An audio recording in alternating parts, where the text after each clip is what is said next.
Carlos Eduardo Mansur, por que o Flamengo caiu tanto de rendimento do primeiro para o segundo tempo? Um primeiro tempo que eu acho que foi muito bom do Flamengo e um segundo tempo ruim.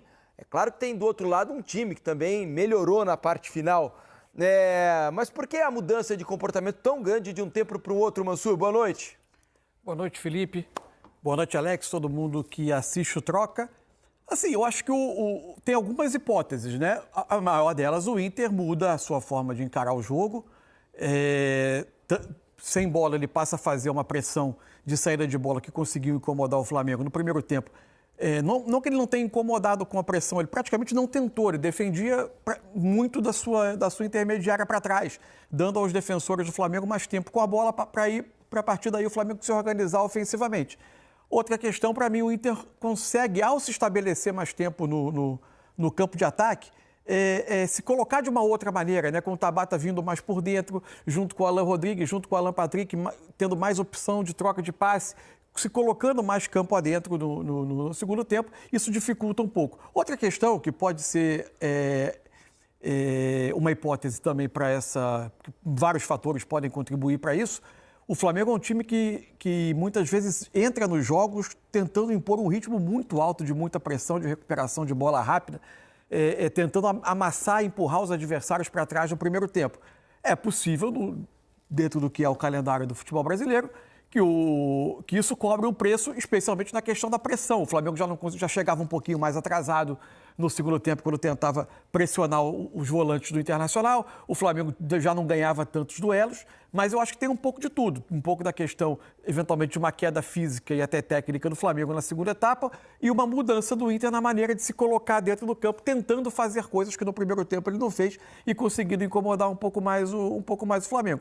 Acho que por aí a gente consegue explicar. Ainda assim, acho que, no todo, claramente o Flamengo foi o melhor time em campo, mereceu ganhar o jogo. Acho que a vantagem mínima, ela serve para ilustrar mais o que foi o jogo. O Flamengo foi muito superior no primeiro tempo e acho que o segundo, o Inter teve um predomínio ali de 20, 25 minutos. Depois o Flamengo volta a ter um pouco mais de controle, mas nenhum dos dois lados teve chances claras. A mais clara, inclusive, foi do Flamengo no fim do jogo, podendo ter feito 2-0 no lance do Luiz Araújo. Até porque chance clara o Inter não teve. Ao longo dos 90 minutos, o Inter não teve sequer uma grande oportunidade. Teve uma cabeçada, né, no segundo tempo, mas defendida com facilidade pelo Rossi. Depois, uma batida cruzada que o Rossi também pegou num corte para trás do Vitinho. O Vitinho bate no chão e o Rossi cai para o lado direito para pegar também sem grandes problemas. O Inter fez uma partida, eu acho até que dentro do que se esperava, e como terminou o resultado, eu acho que o Inter tem o que comemorar para o jogo da volta em Porto Alegre, porque perdeu por uma contagem mínima, dentro de casa, com o apoio da sua torcida. É claro que eu tenho a impressão de que o Flamengo não vai fazer o jogo que o Inter fez no Maracanã. Espero um Flamengo muito mais protagonista do que o Inter conseguiu ser no Rio de Janeiro, mas o Inter é muito capaz de conseguir bater o Flamengo pelo placar mínimo e, no mínimo, levar o jogo para a decisão, para o pênalti. Alex, o que te parece esse 1-0, vendo a perspectiva do Internacional? Boa noite. Boa noite, Felipe, Cadu Mansa, todo mundo que está em casa. Hulk está concentrado, meu querido. Abraço, um beijo para você, meu irmão. Primeiro de tudo, se você for olhar resultado, é um resultado, acho que ok. Para todo mundo que vier jogar com o Flamengo aqui, é um resultado, um gol só de diferença. É uma vantagem importante, porque o time do Flamengo é muito bom. Porém, você vai trazer para casa, realmente é algo dentro desse possível. E possível por quê? O segundo tempo que o Inter ele realmente tem mais ação, ele mostra que ele pode jogar de igual para igual, quase de igual para igual, se ele quiser. Isso eu falo quase porque pode ser que isso durante 90 minutos ou não, depende por quanto tempo. O Inter, no primeiro tempo, ele ficou realmente muito... Dava a impressão que mesmo com a posse de bola e volume do Flamengo, não tinha aquelas chances tão claras. Mas é óbvio que você fica marcando muito perto da sua área, um time tão bom quanto o Flamengo.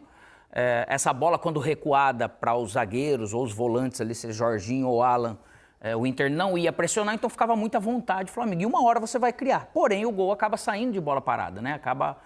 Você acaba pagando esse preço. Mas o Inter deixou muitas oportunidades de poder realmente forçar o erro, tirar o conforto do Flamengo, como quando você vai jogar contra times bons, você precisa fazer, mesmo marcando médio ou baixo, como o Inter fez nesse primeiro tempo. E no segundo tempo ele pressionou, ele incomodou um pouco mais, ele tirou essa zona de conforto do Flamengo. Aí o Flamengo ele vai errar um pouco mais, aonde tem uma bola no zagueiro, tem alguém correndo atrás para fazer isso, então isso é possível fazer, né? Mas dentro de um jogo, atenção, desse primeiro jogo jogando fora, o Inter traz algo realmente para casa, que ele é possível sim de reverter. Imagino que o jogo no Beira-Rio deva ser melhor do que esse. Pedro Ivo Almeida, tem o Jean Oddi, tem o Zupac e também o Vitor Birner. Pedro Ivo Almeida, boa noite para você.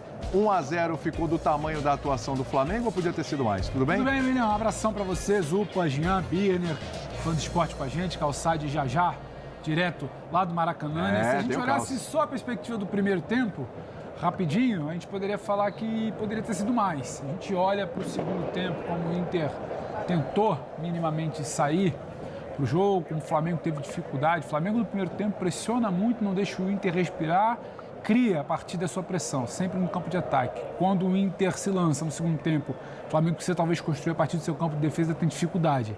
O Inter consegue neutralizar por ali. Pelo segundo tempo, não fica uma sensação de que poderia ter sido muito mais. E talvez poderia até o Inter, quem sabe, sair lamentando. Pelo primeiro tempo, sim, mas está de bom tamanho. É bom lembrar, esse Flamengo que chega para a Libertadores é um Flamengo que terminou a fase de grupos muito questionado, não conseguia fazer resultado dentro de casa quando era exigido, quando tinha bola, quando tinha que jogar. Talvez uma boa notícia. Preocupação do segundo tempo. E curioso para saber desse jogo da volta em Porto Alegre, porque acho que vai se assemelhar mais ao cenário do segundo tempo. O Inter tendo que jogar. E aí vai ter campo para o Flamengo pensar com calma o que vai fazer. Acho que no segundo tempo o Flamengo não pensou com calma. Se baseou muito na pressão do primeiro tempo para construir o resultado. Construiu. Vitória importante. O Flamengo que em algum momento titubeou, em muitos momentos titubeou na fase de grupos, começa bem o mata-mata. Não começou tão seguro o mata-mata no passado, ano retrasado. Pelo menos fica essa boa notícia. Fica a boa notícia da vitória, né, Zupac? Mas assim, se não titubeou porque venceu, acho que titubeou um pouco porque não fez o segundo gol, né?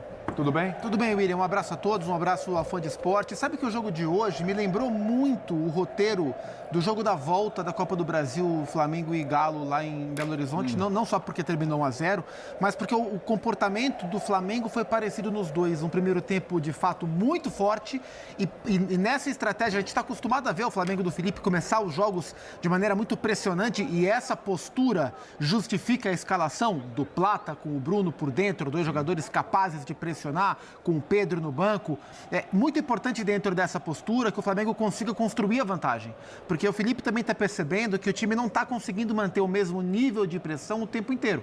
Então você tem que aproveitar o seu momento forte para construir a vantagem e tentar administrá-la, tentar jogar no contra-ataque no segundo tempo, porque o Inter é um bom time. O Flamengo não estava enfrentando um time qualquer. E pelo primeiro tempo a vantagem, no meu entendimento, ela foi do tamanho que deveria ser. O Inter se defendeu bem no primeiro tempo, o Inter cometeu um erro no primeiro tempo defensivo. A proposta foi defendeu bem, menos nesse lance que a gente está vendo. O Bruno com liberdade de cabeça fez gol, foi o único deslize que o Inter teve no primeiro tempo. E um time que assume a postura que o Inter teve na primeira etapa, de defender mais do que atacar, ou quase só defender, mesmo que defenda bem durante quase todo o tempo, ele fica à mercê de um momento em que ele não defenda bem, que foi o que aconteceu, e toma o gol. No segundo tempo o Inter foi para o jogo, mas o Inter começou bem no segundo tempo, o Bernabé jogando bastante, saindo bastante, mas o Inter melhorar do primeiro para o segundo tempo não refletiu em o Inter ter muitas chances de gol, né? Mesmo o Inter jogando mais, jogando no campo de ataque do Flamengo, foi o Inter que incomodou muito pouco o Rossi, né? Então no segundo tempo era o Inter que tentava atacar, mas não criava chance, e o Flamengo que tentava ter o contra-ataque, mas errava muitos passes no setor ofensivo. Então no segundo tempo ele, assim, a vitória foi justa e a margem foi justa. Embora o Inter tenha atacado mais no segundo tempo, no meu entendimento, o melhor desempenho das duas equipes, dentro das propostas assumidas, foi no primeiro tempo. E foi no primeiro tempo que o confronto se decidiu. Hoje, para a semana que vem, está aberto. Não, aberto não. Abertíssimo. Sim. Teremos um jogo abertíssimo no Gigante da Beira-Rio. Agora, impressionante, né, Birner, como esse Flamengo desenvolveu essa parte da bola parada, né? Que a gente já fala, claro, defensivamente, já vem evoluindo faz tempo, mas ofensivamente, como o Flamengo tem decidido seus jogos na bola parada. E não é uma pobreza de repertório, não. É ter mais um item à sua disposição no repertório que está resolvendo as paradas, né? Tudo bem? Tudo bem, William. Boa noite a você, Pedro, ao Zupac, Jean, Calçade, os fãs das fãs do esporte. Esse tem sido o ponto mais forte do Flamengo para fazer gols. Jogada muito bem treinada. Somado a isso, um time muito regular, que quase não oscila na parte defensiva. É óbvio que em alguns momentos do jogo dá alguns espaços, mas você pega jogo para jogo do Flamengo, o Zupac falava, por exemplo, do jogo contra o Atlético Mineiro e comparava com esse. São jogos realmente parecidos. Se você pegar a maior parte dos jogos do Flamengo, são jogos muito parecidos, porque a equipe já tem uma dinâmica de jogo estável. É um time que oscila muito pouco, a gente não vê atuações nem espetaculares, como alguns torcedores queriam, nem atuações ruins. Mas sempre é muito difícil jogar contra o Flamengo. Eu concordo que o confronto está aberto, eu acho que a diferença por um gol reflete exatamente a diferença de jogo das equipes. Isso tem muito a ver com o que o Flamengo mostrou no primeiro tempo, quando foi superior. No segundo tempo o jogo foi equilibrado, talvez o Inter até um pouco melhor, porque achou mais espaço, mas a finalização das jogadas, eu não estou falando só o chute no gol, o passe para o chute no gol, mal executados, né? Aí a gente pode até discutir algumas decisões do Roger de escalação, se elas foram certas ou não foram. A gente fala isso durante o programa. Como as do Felipe, no começo de um quarteto adiantado de mais intensidade do que propriamente o quarteto mais técnico. A escalação inicial, né? E a escalação inicial. Eu concordei com ela. Eu também. Eu concordei com ela.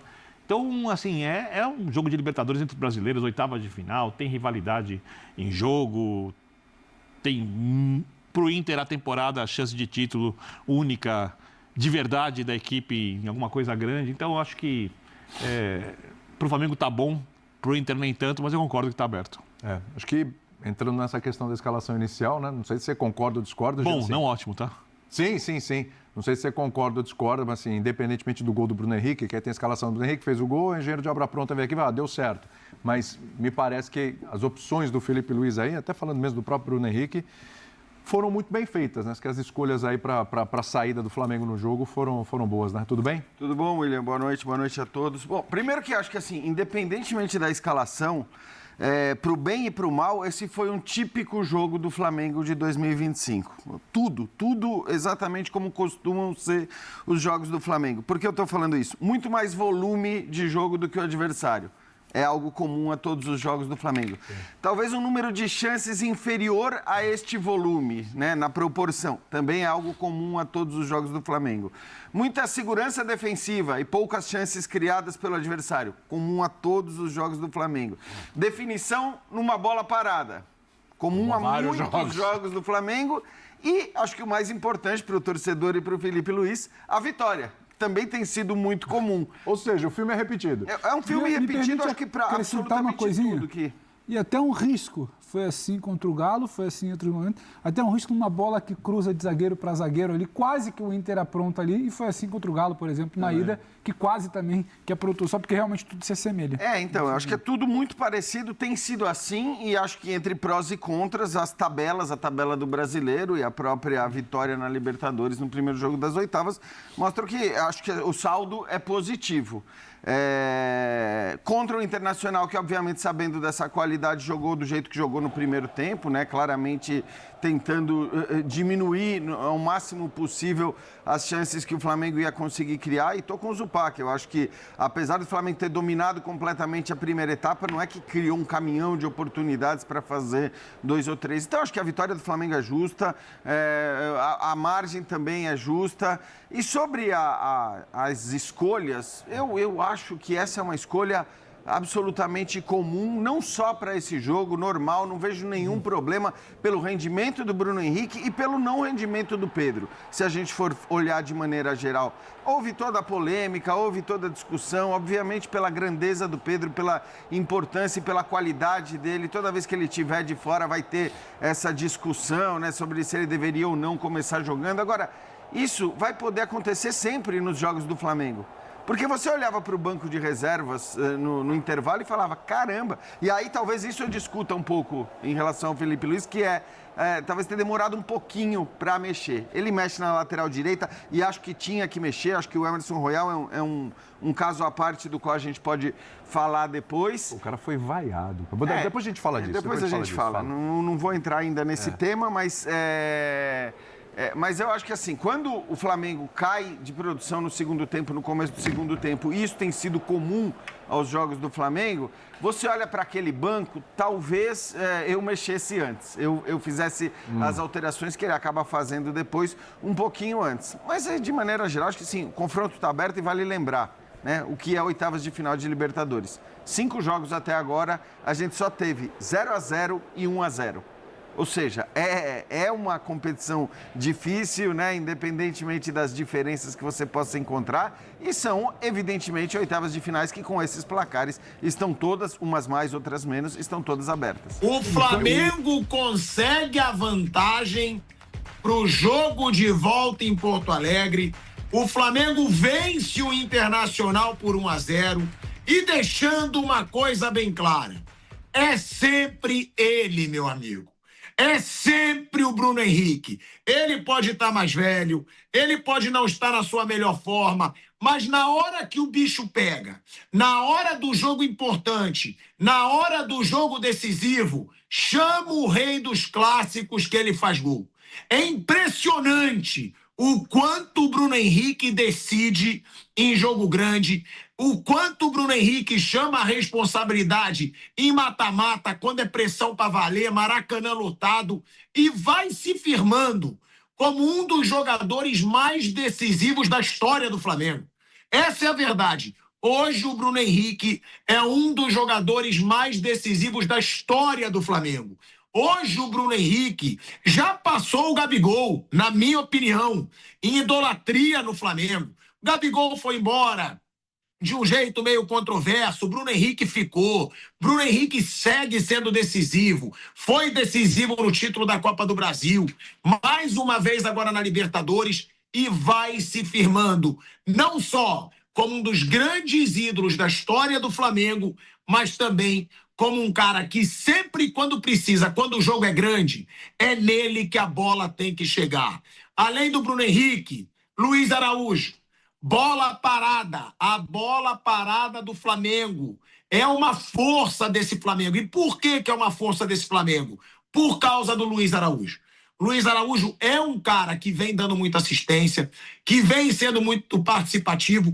Quando o Luiz Araújo está fora, o time do Flamengo cai, o Flamengo tem menos chances de gol, é bom a gente dizer isso, e um Flamengo que sai com a vantagem mesmo sem Arrascaeta. Tá? É bom a gente lembrar que no jogo de hoje, o principal jogador do Flamengo na temporada estava fora, estava suspenso pelo 3º cartão. E no jogo de volta, ele vai estar presente. Então, de positivo nesse Flamengo de hoje, o primeiro tempo, o Flamengo sufocou o Internacional no primeiro tempo, não deixou o Internacional jogar. Aos 12 minutos, já uma chance clara de gol com o Luiz Araújo. E além do gol do Bruno Henrique, o Flamengo poderia ter garantido o resultado no primeiro tempo. Então, primeiro tempo, positivíssimo. Bruno Henrique, positivíssimo. Agora, vamos lá. Mais uma vez. E quem também fala, pilhado quer reclamar, que se dane. Mais uma vez a queda de rendimento do Flamengo no segundo tempo. Alguma coisa tem que ser falada pelo Felipe Luiz. Alguma coisa tem que ser observada pelo Felipe Luiz. Será que a preparação física do Flamengo, que não é boa? Porque não é possível. Todo o segundo tempo do Flamengo, hoje mesmo, quando eu fui elogiar o primeiro tempo, eu pensei, provavelmente o segundo tempo vai cair de rendimento. E não deu outra. O Flamengo criou pouco no segundo tempo, para não dizer que não criou praticamente nada. O Flamengo não ameaçou o Internacional no segundo tempo. E o Inter, no segundo tempo, vendo que o Flamengo morreu, essa é a verdade, o Flamengo morre nos segundos tempos, o Internacional tomou o meio-campo. O Internacional equilibrou o jogo. O Internacional fez o que ele não conseguiu fazer no primeiro tempo, jogar. Então, o Flamengo que teve um baita primeiro tempo, um Flamengo que teve Bruno Henrique, Luiz Araújo participando de gol de novo, agora, um Flamengo que tem que se preocupar com isso. Alguém tem que falar alguma coisa ali. Alguém tem que chamar o preparador físico e perguntar, meu amigo, por que o Flamengo não tem a mesma intensidade no segundo tempo que ele tem no primeiro? É simples isso, porque uma hora isso vai comprometer o Flamengo. 1 hora nessas principais competições, isso pode fazer a diferença.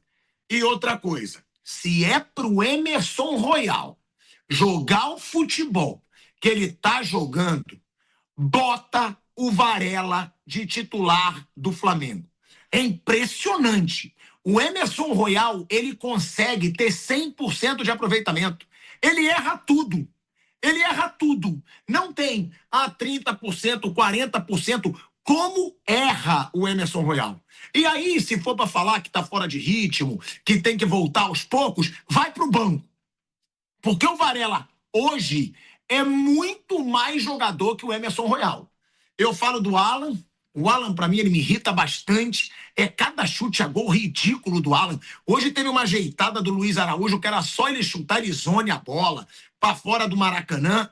E eu falo do Emerson Royal. O Varela pede espaço. O Varela, quando o Wesley estava para sair do Flamengo, fez boas atuações. Então, que o Flamengo não caia na cilada de ter que escalar o jogador porque investiu no Emerson Royal. Porque hoje, o que eu vejo no Emerson Royal é 100% de erro. Não acerta uma jogada. E jogadas fáceis de serem acertadas. Flamengo vai com a vantagem, mais uma vantagem muito reversível para o Internacional no Beira-Rio. Tem um ponto positivo, a Arrascaeta está de volta na próxima partida, que é o melhor jogador do Flamengo na temporada. O Flamengo consegue essa vantagem para o jogo de volta em Porto Alegre e mais uma vez com ele, cara, Bruno Henrique, e mais uma vez de bola parada. Impressionante o desempenho do Flamengo em bola parada. Daqui a pouco eu vou mostrar os números, vou mostrar como é que foi o jogo, os melhores lances, as polêmicas, mas você já pode começar a participar a partir de agora votando na nossa enquete. O Flamengo mereceu a vitória? Sim ou não? Curto e grosso, mas aí você pode explicar seu voto aqui e não esquece de deixar a sua curtida, o seu like, que ajuda muito o nosso programa. Hoje, olha esse time. O Juca, eu nem tenho roupa, né? Para estar na mesma tela de Juca. Massini e Lucas Mussetti, boa noite para todos vocês. Juca, eu começo com você. Só dando um spoiler do que teremos no programa hoje. Em homenagem ao Flamengo, que é o campeão do primeiro turno do Brasileirão, a gente vai fazer a eleição da seleção do Brasileirão. E aí a gente vai comparar com esse elenco do Flamengo para ver se essa nossa seleção bateria ou não o elenco do Flamengo. Combinado? É daqui a pouquinho. Antes do jogo, Juca, boa noite. Boa noite. O jogo, Domi, boa noite, Massini, boa noite, Lucas. Boa noite a você que nos vê. O jogo foi um bom jogo, diga-se. Principalmente o primeiro tempo do Flamengo. No segundo, o Inter deu uma melhorada, incomodou o Flamengo. Mas eu resumiria como pus no blog, no título da nota do meu blog. O Flamengo, faca de bolo, fere, mas não liquida o Inter. Faca de bolo é muito boa. Eu não sei se eu já usei uma faca de bolo na minha vida. Talvez uma faca de criança, no meu caso. É aquela faquinha de plástico. Usou sim. Usei? Massini, boa noite. Você que entende bastante de bolo. Muito. Você nunca comeu bolo Puma? Aquela faquinha que vem dentro do bolo? Aquilo não corta nada, nem ninguém, nem o bolo praticamente, né? Eu usava muito aquilo para jogar manteiga nos outros. Eu pegava, punha a manteiga na ponta, geladinha e tum! Isso aí. Guerra de manteiga, nunca tinha escutado. Vocês já tinham, chat? Alguém já fez guerra de manteiga aí? Me chama para cuidar do seu filho aí, você vai ver se eu não faço com ele uma rebordosa na casa toda aí. É manteiga, é chocolate, vai estar tudo espalhado na cozinha. Deixa comigo, você vai ver. E aí, Márcia, qual foi o seu destaque desse jogo? Bruno Henrique? Mais uma vez, ele? O que eu achei o meu destaque é para a resistência do Inter, né? Porque os amigos vão falar do Flamengo, é evidente, é um time que sufoca muito o adversário, mas eu gostei da postura do Inter. Acho que no primeiro tempo o Flamengo impõe muito esse ritmo, né? Eu fico sempre pensando e conversando com treinadores, perguntando, mas como é que foge disso, né?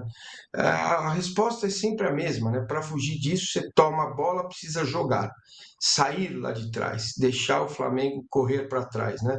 E é muito difícil, mas de toda forma o Inter conseguiu no segundo tempo, mesmo que ali por 25 minutos e tal, e deixa vivo o confronto, né, para a próxima rodada no Beira-Rio. Tenho certeza que o Inter vai estar, a torcida vai estar muito mobilizada para esse jogo. O meu destaque vai para a resistência do Inter, né, que prova que o futebol brasileiro ainda tem saída, né? Tem saída. Muito bom. Uma boa vitória mesmo, né, Lucas? 1-0, mas nada resolvido, ainda mais com o jogo em Porto Alegre. Boa noite, Domi, Juca, Massini. Pois é, eu acho que o Flamengo fez mais um tempo diferente do outro. Hoje, pelo menos, eu achei que o Flamengo teve algum controle no segundo tempo. O jogo não fugiu muito das mãos, como fugiu contra o Mirassol. Mas é o Flamengo que começa elétrico, impondo várias chances. Você pensa, pô, vai liquidar a fatura, 2-3-0. E aí, no segundo tempo, cai de rendimento, o Inter consegue sair da defesa, criar e equilibrar as ações. Tem sido esse cenário há vários jogos consecutivos do Flamengo. Eu acho que o Felipe Luiz tem todo o direito de defender o bom trabalho que ele faz. A gente já teve esse debate aqui, mas são tempos diferentes. E hoje foi isso mais uma vez. Talvez tenha a ver com o que o Massa falou, que o Flamengo começa tão forte e não consegue concluir isso em chances claras, em gols, e aí no segundo tempo acaba faltando um pouquinho do pulmão que teve na etapa inicial. O gol foi do Bruno Henrique, né, de cabeça, e tem uma estatística aqui impressionante, Juca. Mais uma vez ele sendo decisivo em jogo importante, e ele é o jogador com mais gols de cabeça no futebol brasileiro desde 2019. Ele tem 30 gols, o Caleri tem 26, Diego Souza 25, Gustavo Gomes 24 e o Pedro tem 21.